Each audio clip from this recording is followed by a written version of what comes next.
That guy attempted to court me in and out of game, even though at the time I was a minor. When I flat out told him I was not interested. He leaves the campaign a day before our bi-weekly session was to take place. He tells us that his mother has passed and he needs to help plan her funeral. Then, an hour later, sends me 8 lengthy Discord messages about how his mother did not die. It was an excuse to leave the campaign, and the real reason he left was because I played with his heart and broke it. And how he couldn't stand to be in a campaign with me, knowing that I might be with someone else. Then, backpedals when I give him proof that I never tried to lead him on, and it was all coming from him, saying that he was hoping we could start over as friends. Yeah, same guy asked me to ERP with him off game in where my character was kept as his slave and killed the rest of the party so I could have his character to myself, with emphasis on killing the divine sorcerer in the party who had a budding crush on my character. The player was also a minor. So, yeah. Oh, and also he went on a tirade about how Laura Bailey was a cheating for allowing her character, this was during Campaign 1, to be romanced by someone who wasn't her husband, Travis, and how he'd never let his wife disrespect him like that. Great guy that one was. Is this the worst intro story we've read yet? I don't know. Feel free to debate it in the comments. It's certainly up there, though. The pathetic backpedaling was the icing on the cake, and the Laura Bailey heresy, well, that's something we just don't stand for in this tavern. All in all... Fuck!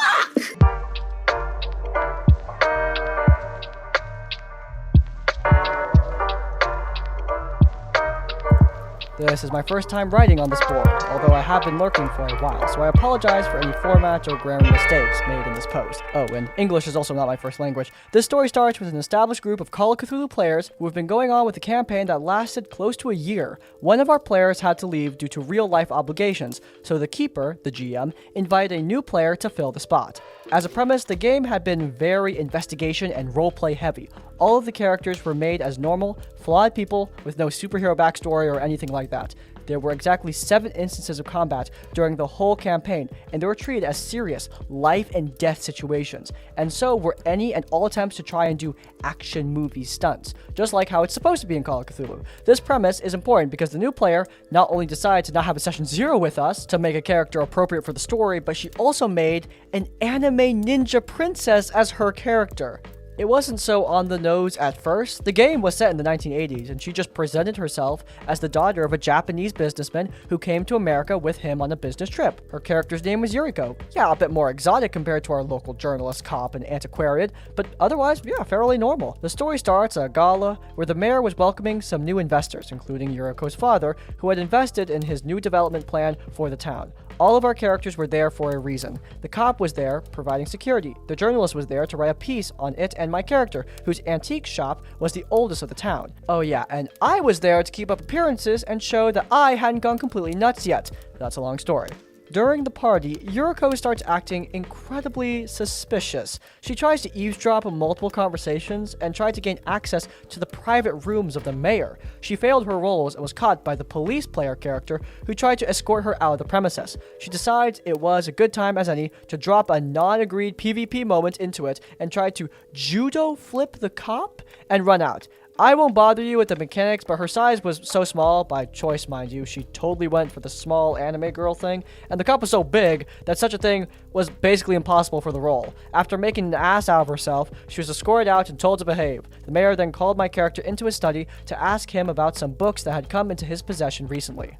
Not satisfied of having made an ass out of herself yet, Yuriko went outside, changed into her ninja gear. Where did she keep that? Nobody knows. She tried to scale the 3-story building to try to, once again, eavesdrop on our encounter. She once again fails her roll, but this time decides to try to force it. For those of you who don't know the system, when you choose to force a roll, it's all or nothing. Either you pass the test, or the GM has free reign to ruin your character's day. She once again fails the roll, and she faced the only possible consequence of someone trying to carelessly scale a building going forward, which is to say, a ruinous fall. She takes 14 points of damage, which is sadly more than her maximum HP, leading to instant death. The Keeper rules, the GM rules, that she broke her neck during the fall, and the player doesn't take it well at all.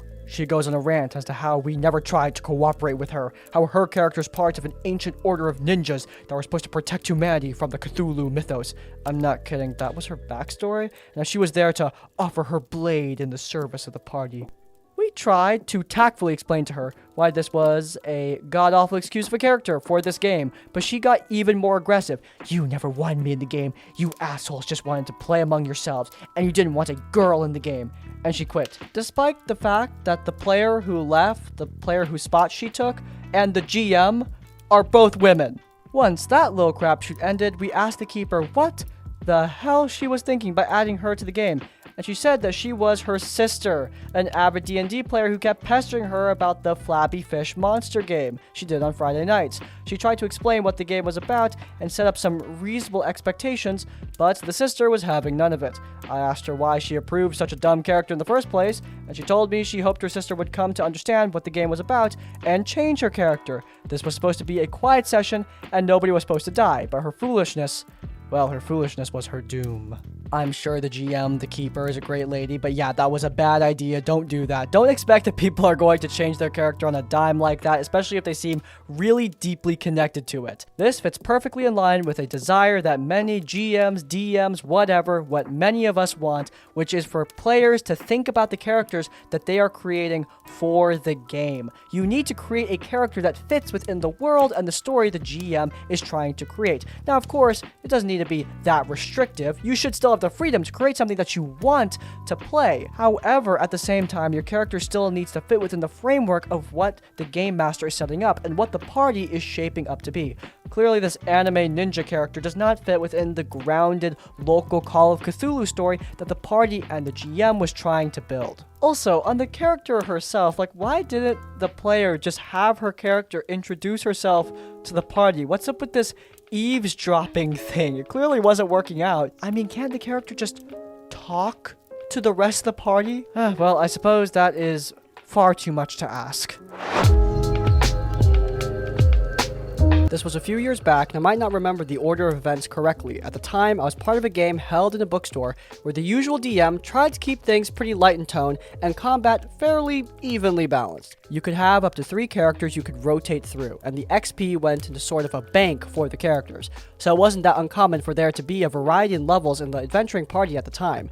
I don't know if some would call it unfair or not, but if you had a low-level character and there was someone who was a higher level, the DM made sure to have the attacks go on to the higher level one more frequently than targeting the squishy. It was a good system, I felt. DM also allowed Unearthed Arcana and Homebrew, within reason of course. One of the regular players of the group was infamous for his character concepts, choosing races that there wasn't any sort of an official guide for. Volos had just come out, so there are a few player race options out there, but generally speaking, if you wanted something that wasn't from the player's handbook, it was either from a module that the store didn't have or homebrew.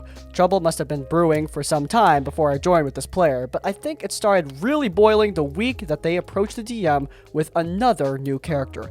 No idea what the race was, but it was some homebrew class that allowed them to summon monsters at a higher challenge rating than what Conjure Woodland Beasts was capable of at level 1. Understandably, the DM said no to this. Next week, the DM let us know that the one player character was going to guest DM a few sessions, and the guest DM told us what level range to make our characters for it. I think it was 10 to 15, but can't remember for sure. The usual rules the group had for magic items was in place. I was still newish to the group and had only known the guest DM as a fellow player, so I went into this pretty unprepared for what was going to happen. First session, I'm playing a Hunter Ranger. We've got 2 ASMR, one was a Pally, I don't remember the other one, another Ranger, an Evocation Wizard, a Trickster Rogue, a Gunslinger, a Fighter, and a few other things as well. For most of us, it was characters that we had played in the main campaign, and whatever we got from this was going to carry over into the next one as well. The nightmare began when we came across a chest. Being cautious as we were, we first poked the chest with a pole. Nothing happened. Arcane Trickster uses their familiar to examine the chest for traps, either mechanical or magical. No sign of trap. I use my ring of octopus summoning to have an octopus slip into the chest keyhole, and I'm told that it liquefies as it enters. No save. No idea how we saw into it, just confirmation that the octopus is gone. When we see no other way to advance, we finally open this octopus liquefying chest to find a ladder leading down. How that worked, I have no clue. At the bottom of the ladder, we come across some prison cells that held some very sick and suffering animals. My ranger never had good people skills, always saying names of people wrong, not being much for socializing, but they had a soft spot for animals and didn't like seeing anyone suffer. I ask if I can do a medicine check to heal a wolf pup in one of the cells and get a natural 20 plus my modifiers. That's going to make the pup feel better, right? No, these animals, they were cursed, and any healing done to them would only hurt them more, so my natural 20 meant this pup exploded in pain.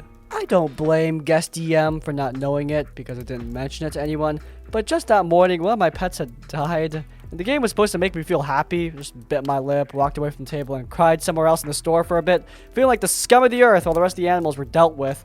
I've been lying to myself since the session that I healed that wolf pup, and that the party got the rest patched up and freed. Hurts way less that way. We continue on to a room that has these animals that start turning us into stone, not Medusa or cockatrice, but something not in the monster manual at all. For all but 2 of the party members, at least I think, it would take a natural 20 plus bless to get even close to passing the saving throw. Yup, only 2 people didn't start turning to stone. It also moved faster than other petrifications would, so the ranged fighters, which was most of the party, had 2 rounds to kill these monsters when we were stuck with disadvantage to hit the dang things anyway. One of the ASMR was of the Scourge variety and had failed their saving throw, so they did the Scourge thing of exploding off their limbs that had started to turn to stone. They then used their teleportation stone to get us back to the keep to have someone cast Regenerate on them and teleport us back in the fight over a few rounds. Surely all of that would have gotten rid of the petrification, right? Nope. I think guest GM ruled that way because the gunslinger had the ring of free movement and wasn't stuck to the ground as their legs started turning to stone the way everyone else's did.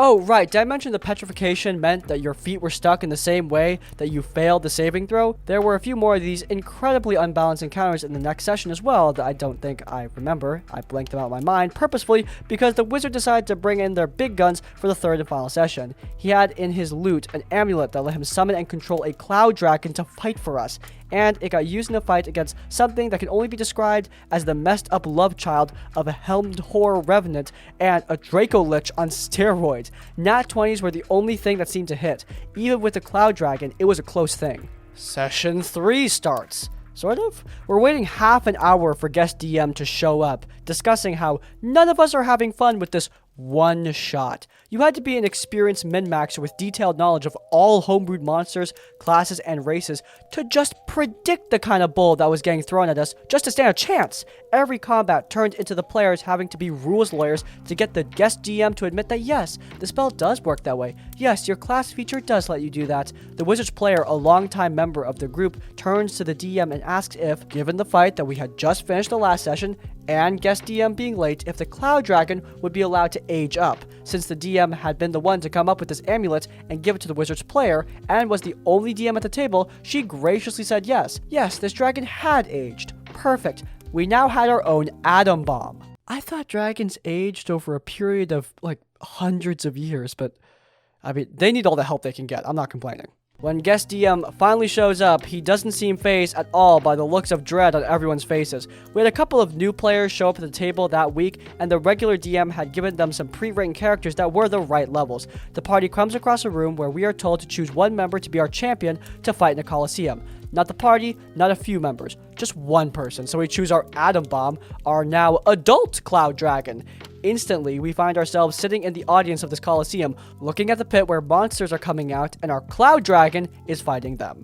Then, the monsters bring out their own dragon. I think it was an ancient blue dragon, but I'm not sure. I remember it used its lightning breath and instantly fried every party member that was in the audience. Guest DM could not hide their glee, as like 8 party members are now a smoldering pile of ash in our seats. Because we were not part of the fight, we did not get to roll initiative, and thus were not given a chance to roll even a saving throw for it. DM points out that you can't do that. Well, guest DM argues that we had been in range of its breath weapon, and if we had wanted to be safe while watching this fight, we should have moved our seats. Every combat this group did was theater of the mind, no battle grid, so we had no idea how close we were to the fight.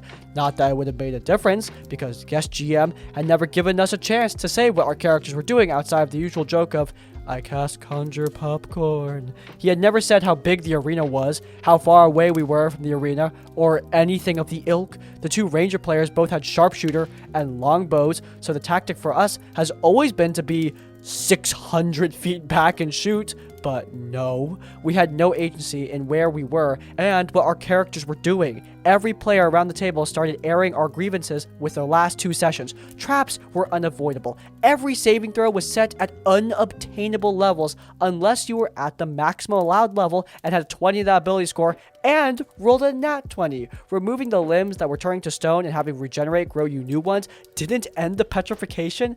Animal abuse, character abuse, not showing up on time, enemies being able to avoid every attack, and now deciding that we had chosen to be as close as possible to a fight with no chance to move our characters or idea what the battlefield looked like either. Guest DM relented and said we were allowed 1 chance to make our saving throws. Those who succeeded had barely enough health to chug a greater healing potion as a bonus action, a house rule the DM had stuck to, thankfully. Stick another potion or cast a spell to cure wounds the nearest party member who didn't make the save, and use half our movement to drag them further into the pit. The rage I felt about this made the rest of the session a blur of seething, made all the worse when it was revealed at the end that this whole dungeon, cave, D&D equivalent of a snuff film was just a prank, bro, from the Revenant Jester player character who knew what equipment and skills we had. The octopus from the chest popped back into existence, and I decided it would spend the rest of its life holding up its middle tentacle, now named Flippy, which was one of the 2 positive things that came from this side quest.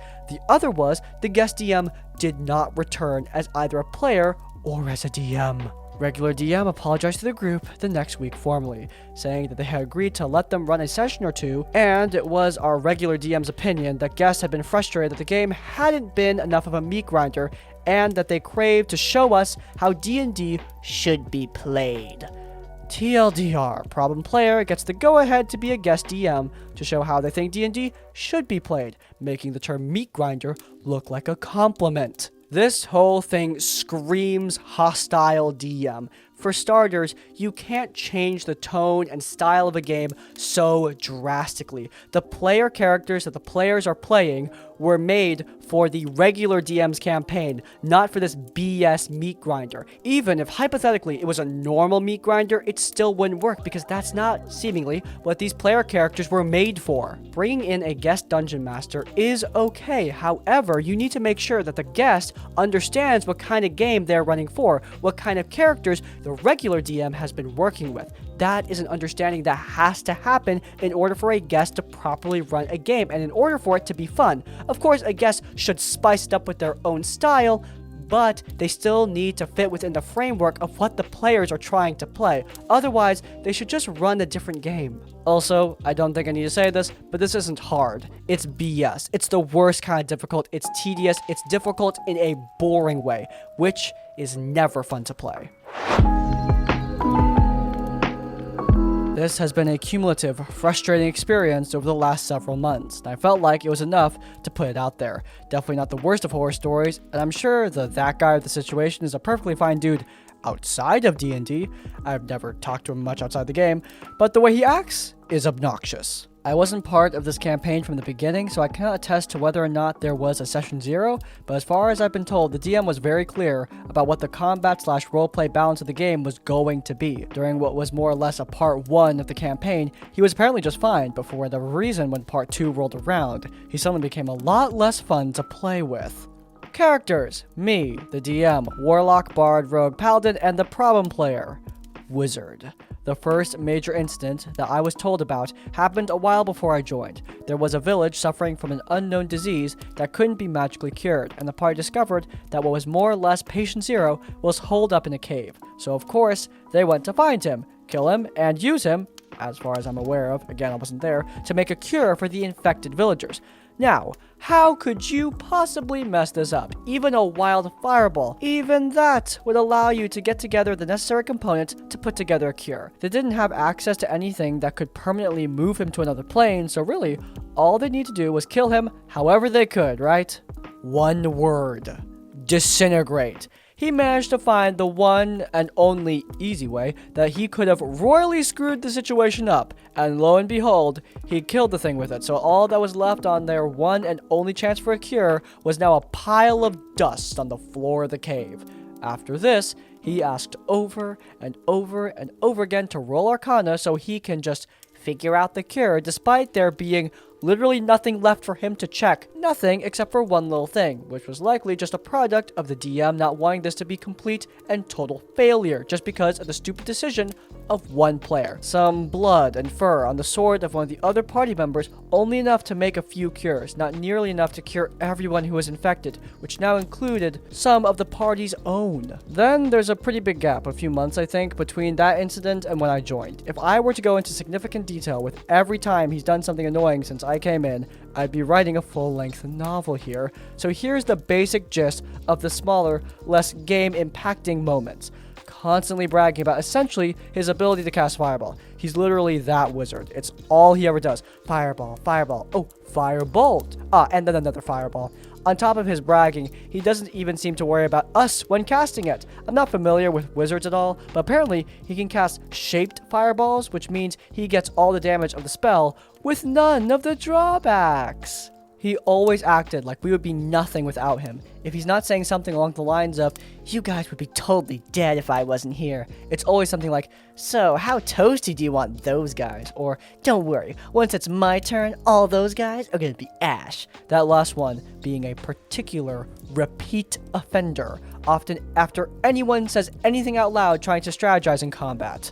Finally, calling back to the mention of the roleplay/combat balance already being clearly discussed, he shows absolutely zero interest in anything going on that isn't fighting. 80% of the time, the only ones engaging in roleplay are myself, Paladin, or Rogue. Warlock and Bard are just sort of very quiet people in general though, and hey, at least they engage occasionally. Wizard, on the other hand, quite literally never has anything to say about the situation at hand, unless it's the subject of killing someone. Take a wild guess at what his number one suggestion is.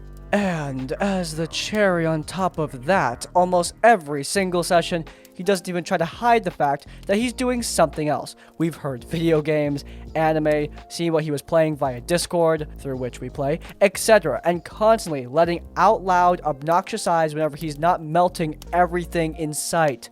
TLDR, Wizard has an inflated ego over his ability to cast Shaped Fireball, talks about how we'd be dead without him, treats us as if we don't matter in combat, and never pays attention to anything else. The DM has talked to him about this behavior a few times, but is hesitant to kick him out despite his lack of shaping up due to most of the group having been friends with him for a long time. Though I think we're all kinda teetering on the edge, and some things going to get said to him in a much less polite way one of these days if he keeps it up.